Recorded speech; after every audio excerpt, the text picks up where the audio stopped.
Hola, ¿cómo estás? Mi nombre es Maricel Cuadras, soy de Salta, Argentina. Te doy la bienvenida a mi canal y desde ya, bendiciones por haberle dado play a este video.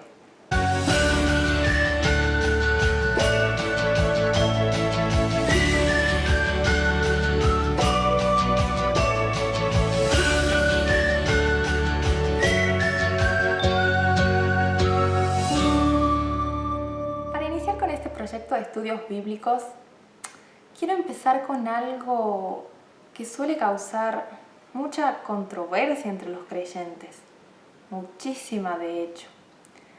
Y sí, como ya habrás leído en la miniatura de este video, este tema es sobre la Santísima Trinidad y a su vez sobre cuántos dioses existen realmente. ¿De verdad un Dios puede manifestarse de tres maneras distintas? Me voy a tomar el atrevimiento de decir que conozco creyentes que por más que afirman que la doctrina de la Trinidad es un gran misterio, que nuestra finita mente humana jamás va a poder comprenderlo en su totalidad, de igual manera debemos aceptar la doctrina por medio de la fe y con humildad. Sin embargo, el pensar de esa manera es muy irónico, porque la fe y la razón siempre deben ir de la mano. La fe siempre debe estar sustentada en la razón. De lo contrario, nuestra fe como creyentes estaría siendo una fe vacía, nula y sin fundamentos. A su vez, el Dios de la Trinidad desde siempre, ha hecho surgir grandes discordias y confusiones entre los hermanos. ¿Y qué nos dice 1 Corintios 14:33? Dios es Dios de paz, no de confusión. Y esto mismo me lleva a decir que la doctrina de la Trinidad nunca ha tenido sentido y nunca ha sido una enseñanza de la Biblia. Si bien en las Escrituras se menciona al Padre, al Hijo y al Espíritu Santo, jamás se expresa la palabra Trinidad. Esto me lleva a cuestionar puntillosamente: ¿de dónde rayos surgió la doctrina de la Trinidad? ¿Quién inventó esa teoría? ¿De dónde viene? Investigando mucho, me doy con que la doctrina de la Trinidad surgió en Roma en el Concilio de Nicea en el año 325 después de Cristo. Incluso fue reafirmada en el Concilio de Constantinopla en el año 381 después de Cristo. Durante el Concilio de Nicea, el cual fue convocado por el mismísimo emperador romano Constantino, que a fin de cuentas esto fue, digamos, una reunión ecuménica entre todos los obispos, pastores y sacerdotes de la época, todo esto fue con el fin de que se determinase de una buena vez por todas qué relación había entre Dios Hijo y Dios Padre. Los obispos propusieron en decir que Dios Hijo y Dios Padre son consustanciales en sí mismos. Los sacerdotes firmaron este acuerdo, este pacto con el emperador, por más que varios pastores y sacerdotes estaban en contra de afirmar y de tener que decir, de tener que empezar a promover y promulgar que Dios Hijo y Dios Padre son consustanciales. Después del Concilio de Nicea, los debates y controversias cristológicas, por así llamarlas, continuaron por décadas, muchas décadas, hasta que un nuevo emperador romano de nombre Teodosio fue quien convocó un nuevo credo, un nuevo pacto, el Concilio de Constantinopla, con el fin de que los sacerdotes determinasen esta vez qué función cumplía el Espíritu Santo. Los pastores, los obispos, terminaron diciendo que así como Dios Hijo y Dios Padre son consustanciales entre sí, metieron al Espíritu Santo en la misma bolsa, es decir, que los tres son consustanciales en sí mismos. Así es como se empezó a perfilar la doctrina de la Trinidad, el decir que los tres son uno. Lo triste de todo esto es que por aquellos tiempos en el siglo III después de Cristo, las personas que no creían ciegamente en la doctrina de la Trinidad, o incluso si se atrevían a contradecirla, eran torturadas a muerte por los mismos romanos, con tal de que la fe y las enseñanzas escritas por los apóstoles de Cristo no prevaleciesen nunca más. Y algo que se me está pasando por alto. En el año 400 después de Cristo, en el credo de San Atanasio, se pudo leer una explicación de la Santísima Trinidad lo bastante razonable, que precisamente dio mucha más fuerza a los dos concilios anteriores. Y me voy a tomar la molestia de citar textualmente en este video una parte de ese credo de San Atanasio. Por cierto, está en internet. Te invito a que investigues tanto como lo hice yo si pensás que estoy predicando una mentira, o en el peor de los casos, si pensás que me lo estoy inventando todo. El credo de San Atanasio dice esto. Adoramos a un solo Dios en la Trinidad, y Trinidad en unidad, sin confundir las personas ni dividir la sustancia, porque es una la persona del Padre, otra la del Hijo y otra la del Espíritu Santo. Mas la divinidad del Padre, del Hijo y del Espíritu es toda una. Igual la gloria, coeterna la majestad. Así como es el Padre, así es el Hijo, así es el Espíritu Santo. Increado es el Padre, increado el Hijo, increado el Espíritu Santo. Incomprensible es el Padre, incomprensible el Hijo, incomprensible el Espíritu Santo. Eterno es el Padre, eterno el Hijo, eterno el Espíritu Santo. Y sin embargo, no son tres eternos, sino un solo eterno. Como también no son tres incomprensibles ni tres increados, sino un solo increado y un solo incomprensible. Asimismo, el Padre es Dios, el Hijo es Dios, el Espíritu Santo es Dios. Y sin embargo, no son tres dioses, sino un solo Dios. Así también, Señor es el Padre, Señor es el Hijo, Señor es el Espíritu Santo. Y sin embargo, no son tres señores, sino un solo Señor. El Padre por nadie es hecho, ni creado ni engendrado. El Hijo es solo del Padre, no hecho ni creado ni engendrado.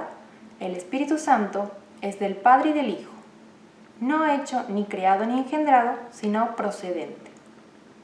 Hay, pues, un Padre, no tres padres, un Hijo, no tres hijos, un Espíritu Santo, no tres Espíritus Santos. Y en esta Trinidad nadie es primero ni postrero, ni nadie mayor ni menor, sino que todas las tres personas son coeternas juntamente y coiguales, de manera que en todo, como queda dicho, se ha de adorar la unidad en Trinidad y la Trinidad en unidad. ¡Wow! Largo. A ver, lo que acabo de leer, no sé si expresarlo como un trabalenguas de esos que aparecen en los libros infantiles para niños, o más bien decir que es un insulto de completa incoherencia al razonamiento humano. Sin duda alguna, lo último. Estamos en pleno siglo XXI.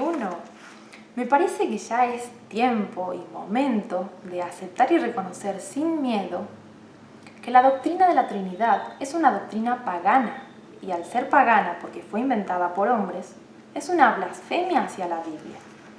Si yo, que claramente no creo en el Dios de la Trinidad, me duele en el alma ver cristianos que profesan esa errada doctrina, me pregunto de repente, quienes sí creen en ella, ¿no les duele estar blasfemando contra este libro tan precioso? Lo curioso es que si los trinitarios admitiesen de todo corazón que están bajo un grandísimo error, los espíritus de muchísimas personas podrían llegar a salvarse con tal de no ser más engañadas. Estás viendo este video, entendé que nada, pero nada, sucede por casualidad en los planes divinos del Creador del universo. Te puedo asegurar que Cristo es tan bueno que te está otorgando más tiempo. No lo desperdicies persistiendo en el error y en el engaño. Por favor. Si sos de quienes creen que un Dios se manifiesta de 3 maneras distintas, ahora mismo te propongo un reto. Hacé de cuenta, con mucho esfuerzo mental, que jamás escuchaste sobre la doctrina de la Trinidad. Te quiero compartir un par de cosas muy coherentes entre sí. Y claro, vas a necesitar tener la mente en blanco, por así decirlo, para que puedas llegar a profundizar conmigo estas cosas que te quiero plantear. Incluso si sos un creyente que, al igual que yo, admite sin miedos que la doctrina de la Trinidad es una estafa que proviene de Roma, aún así te invito a que sigas viendo este video. Los próximos minutos, lo que resta del video, sin duda alguna es impactante. Nunca debemos basar las enseñanzas de la Biblia en apenas un solo versículo. Siempre me gusta utilizar la metáfora de decir que la Biblia es como un rompecabezas. Ese rompecabezas tiene millones de piecitas, claramente millones, pero estoy segura, muy segura, de que escudriñándola con esmero y orando y pidiéndole a Cristo sabiduría para poder discernir de manera correcta las enseñanzas, se puede conocer la auténtica verdad. Se puede ver la imagen completa de ese rompecabezas. Si estás de acuerdo con esto, sí podemos entonces continuar con este primer video de estudios bíblicos. Para empezar, la Biblia nos enseña claramente desde un comienzo que existen 2 dioses. Justo en el inicio del Evangelio de Juan está escrito lo siguiente: antes de que todo comenzara, ya existía aquel que es la palabra. La palabra estaba con Dios y la palabra era Dios. Cuando Dios creó todas las cosas, allí estaba la palabra. Todo fue creado por la palabra, y sin la palabra nada se hizo. De la palabra nace la vida, y la palabra, que es la vida, es también nuestra luz. Mira de sencillo que es escudriñar estos versículos. Al ser aquel, la palabrita aquel, un pronombre demostrativo dentro de lo que es la gramática, esto mismo nos revela que la expresión la palabra no es un simple término, sino claramente una persona, un ser. Insisto, el pronombre demostrativo en la gramática lo está ratificando. Esto mismo nos lleva a descubrir que por un lado tenemos a quien claramente se hace llamar la palabra en estos versículos y por otro lado a quien claramente está escrito como Dios en estos versículos. Por si no quedó claro, veamos qué está escrito en el versículo 14. Aquel que es la palabra habitó entre nosotros y fue como uno de nosotros. Antes de seguir con la explicación, voy a ir a 1 de Timoteo 3:16, porque lo que está escrito ahí, sin duda alguna, reafirma y completa mucho mejor la enseñanza. 1 de Timoteo 3:16. No hay duda de que es muy profunda la verdad de la religión cristiana. Cristo vino al mundo como hombre. El Espíritu lo declaró inocente. Los ángeles lo vieron. Su mensaje se anunció entre las naciones. Y el mundo creyó en él. Fue llevado al cielo y Dios lo colmó de honores. Esto nos explica que Dios Hijo es quien se despojó de su cuerpo glorioso, de su cuerpo perfecto, de su cuerpo celestial, para venir a la tierra como hombre. vivió en la tierra con un cuerpo corruptible, con un cuerpo mortal por 33 años. Murió en una cruz para el perdón de nuestros pecados, con tal de que si lo amamos, lo conocemos y lo adoramos, recibamos un regalo invaluable llamado vida eterna. Pero bueno, no me quiero ir de tema. La cuestión es que, en definitiva, Dios Hijo es la palabra o el verbo, tal como suele estar escrito en otras traducciones.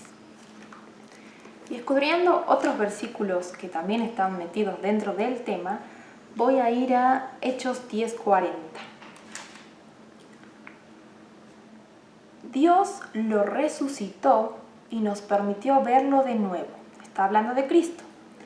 Voy a ir ahora a Hechos 2:32. Todos nosotros somos testigos de que Dios resucitó a Cristo. Voy a ir a 1 Corintios 6:14. Dios hizo que Cristo resucitara. Siguiente versículo por escudriñar, Efesios 1:20. Dios resucitó a Cristo y le dio un lugar en el cielo, a la derecha de su trono. Y último versículo, Gálatas 1:1.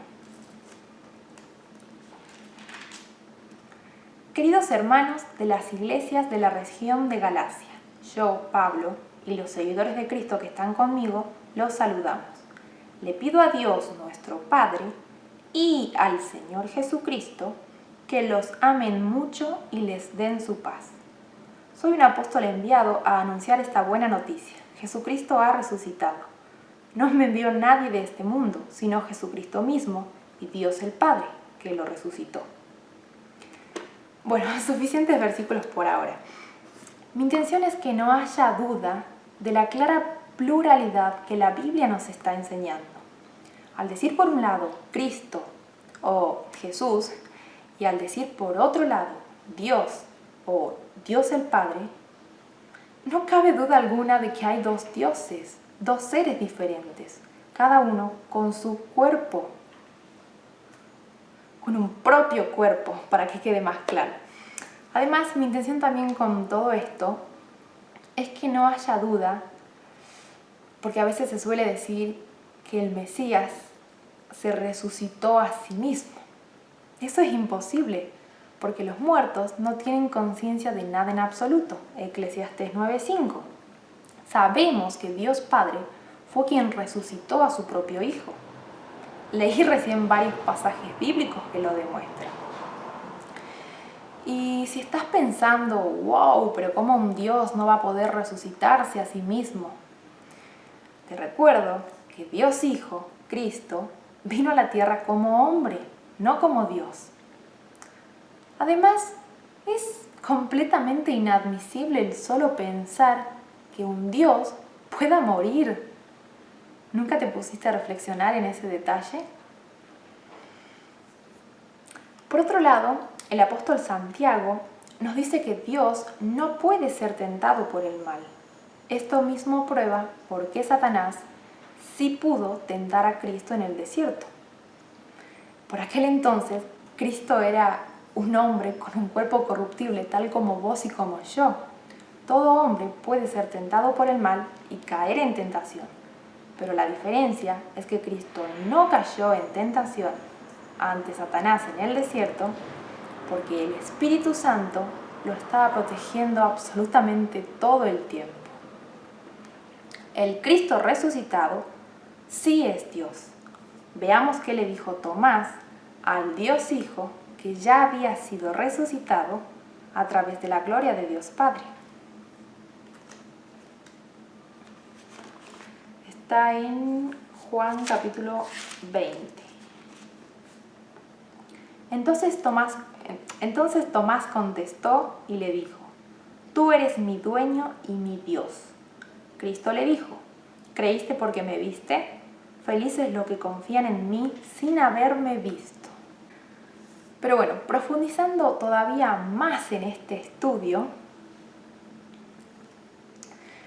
Lo siguiente en escudriñar será Génesis 1:26.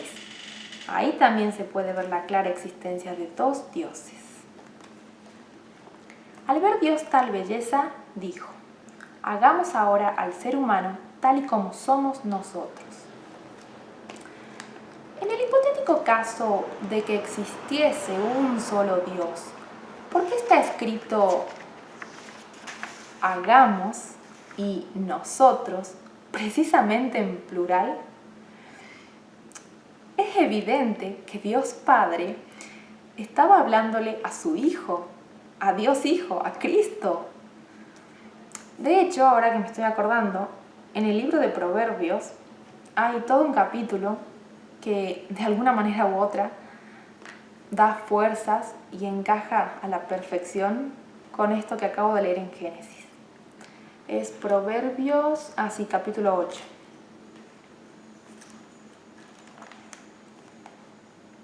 Dios fue quien me creó. Me formó desde el principio, desde antes de crear el mundo. Aún no había creado nada cuando me hizo nacer a mí. Nací cuando aún no había mares ni manantiales. Nací mucho antes de que Dios hiciera los cerros y las montañas, la tierra y sus paisajes. Yo vi cuando Dios puso el cielo azul sobre los mares, cuando puso las nubes en el cielo y cerró las fuentes del gran mar, cuando les ordenó a las aguas no salirse de sus límites. Cuando Dios afirmó la tierra, yo estaba allí, a su lado, como su consejera. Mi dicho de todos los días era siempre gozar de su presencia. El mundo creado por Dios me llenaba de alegría. La humanidad creada por Dios me llenaba de felicidad. ¡Ay, qué lindo! Bueno, esto claramente nos está revelando y enseñando que quien está hablando acá es Dios Hijo, obviamente haciendo referencia a Dios Padre. Pero antes de que siga con la explicación, un par de aclaraciones. Si bien el libro de Proverbios está escrito por Salomón, es imposible que esas palabras hayan surgido desde el espíritu o desde la mente de Salomón, porque es inadmisible pensar que Salomón haya existido desde antes de la creación del mundo. Eso es imposible. Vamos al grano. Ningún ser humano existió desde antes de la creación del mundo. Más bien, el verbo mencionado en el inicio del Evangelio de Juan es la sabiduría misma en persona de la cual Salomón está relatando en todo este capítulo de Proverbios. Y te lo pongo de otra manera. Toda la creación de Dios Padre fue realizada con mucha sabiduría. Pero siendo que la sabiduría está íntimamente ligada con Dios Hijo, perfectamente se puede decir que Dios Hijo también tuvo parte activa en la creación del universo. Qué hermoso cuando hay tanto gozo en una relación, ¿no?, entre el Padre y el Hijo. Y ahora que me acuerdo, creo que es en Mateo que hay unas palabras que dice Dios Padre acerca de su Hijo, que son muy bonitas. Sí, en Mateo está. Entonces, una voz que venía del cielo dijo: este es mi Hijo, yo lo amo mucho y estoy muy contento con él. Por otro lado, en 1 Corintios 11:3 se lee lo siguiente: ahora quiero que sepan esto, Cristo tiene autoridad sobre todo hombre. El hombre tiene autoridad sobre su esposa y Dios tiene autoridad sobre Cristo.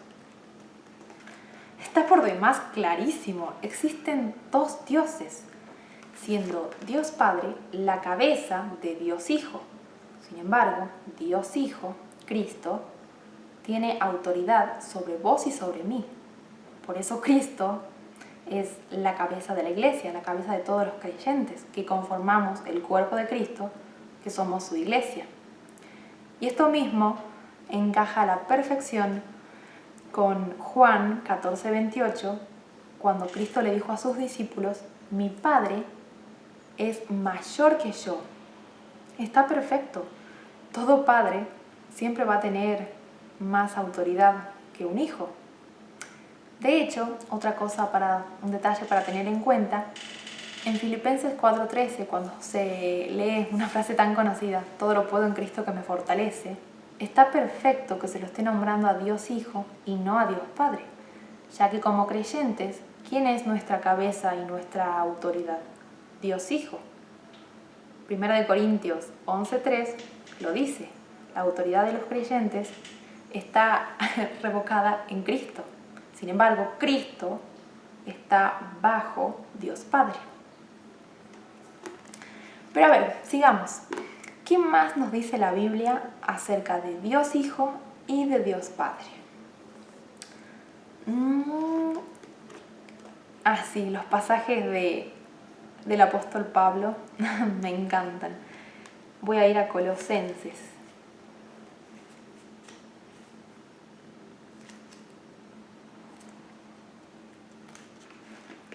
Colosenses 1 del 15 al 17. Cristo es el Hijo de Dios y existe desde antes de la creación del mundo. Él es la imagen del Dios que no podemos ver. Y me atrevo a decir que por el momento nadie más que Cristo, Dios Hijo, pudo ver a Dios Padre. Porque claro, Dios Padre jamás vino a la tierra. Todavía. Por medio de Él, Dios creó todo lo que hay en el cielo y en la tierra, lo que puede verse y lo que no se puede ver, y también los espíritus poderosos que tienen dominio y autoridad. En pocas palabras, Dios creó todo por medio de Cristo y para Cristo. Cristo existía desde antes de todas las cosas. Por medio de Él, todo se mantiene en orden. Ya que se me escapó el decir que a Dios Padre nadie lo vio jamás, te voy a compartir unas líneas muy cortitas, pequeñitas, de Apocalipsis. Te recuerdo que Apocalipsis fue escrito por el apóstol Juan, quien precisamente tuvo muchísimas revelaciones. Entonces miré y vi al Cordero, de pie en el monte Sión. Por si no lo sabes, el monte Sión es una colina ubicada en Israel, más precisamente en la ciudad de Jerusalén. Junto a él estaban 144.000 seguidores suyos, que tenían escritos en la frente los nombres del Cordero y del Padre. Si te consideras una persona inteligente, discerní quién es el Cordero y quién es ese tal Padre. Y me atrevo a decirte que discernás también por qué no se lo menciona al Espíritu Santo. Pero bueno, un último versículo, como para ya ir cerrando este tema del video, sobre los dos dioses, obviamente. Juan 5:26.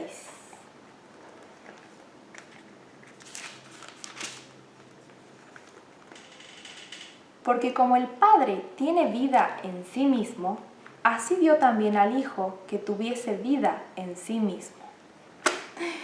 Ay, Dios mío, está tan claro todo. Date cuenta cómo enfatiza la Biblia que Dios Hijo es un ser con un cuerpo, mientras que Dios Padre es otro ser con otro cuerpo. Pero claro, ¿dónde encaja el Espíritu Santo en todo este rompecabezas? Estoy segurísima de que Esteban nos puede responder a esta última pregunta a través de un par de pasajes del libro de Hechos.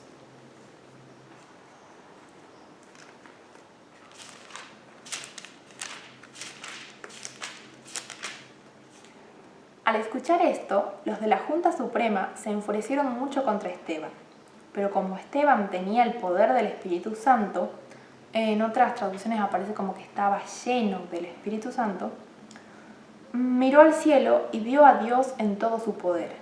Al lado derecho de Dios estaba Cristo, de pie. ¿Pero y el Espíritu Santo? Algo me dice que el Espíritu Santo no es un ser, ni una persona, ni mucho menos otro Dios. Porque, claro, Esteban debería haber visto al Espíritu Santo también en esa visión, sin embargo, como no lo vio, no lo mencionó. En fin, eso es todo por el video de hoy. En el video de la próxima semana escudriñaré qué es el Espíritu Santo. Pero antes de despedirme y acabar con este video, te voy a pedir que abras tu Biblia y busques y leas a solas el capítulo 7 de Mateo, los versículos 13 y 14 solamente. No los busques todavía, espera a que termine este video.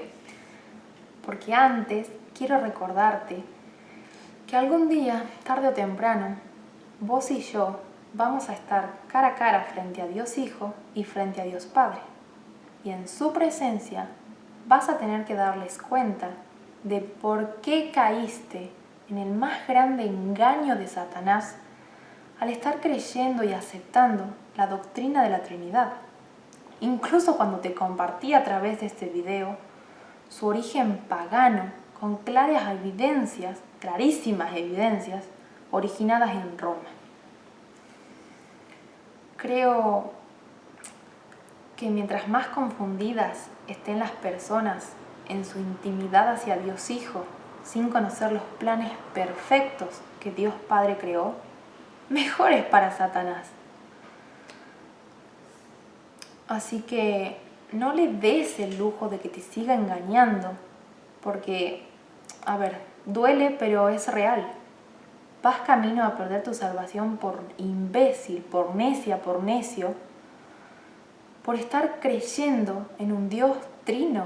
Eso es una blasfemia de lo más satánica, de la invención humana que, el mayor porcentaje de la población del mundo, de la humanidad, cayó en eso. Y no porque todos lo crean, eso es la verdad. Pensar que lo único que quiere Satanás es claramente cegar e idiotizar con completas incoherencias las mentes de las personas con tal de que no resplandezca la luz del Evangelio, la luz de la Biblia. Así que está en vos la decisión. Si querés seguir creyendo en un Dios trino o si entender y aceptar de corazón reconociendo que eso es un engaño y te pones a escudriñar bien la Biblia, vas a llegar a la misma conclusión que llegué yo. Existen dos dioses, Dios Hijo y Dios Padre. Si es necesario, volvé a mirar este video del principio. Pero sea como sea, por favor, pensá con detenimiento en todo lo que te acabo de decir. Por favor. Te mando un abrazo envuelto de amor fraternal y espero tenerte tras la pantalla la próxima semana. Permitile a tu espíritu que conozca y entienda la auténtica verdad. Estoy segurísima de que ellos te lo van a agradecer tanto como yo. Muchas bendiciones. Y recordá leer Mateo.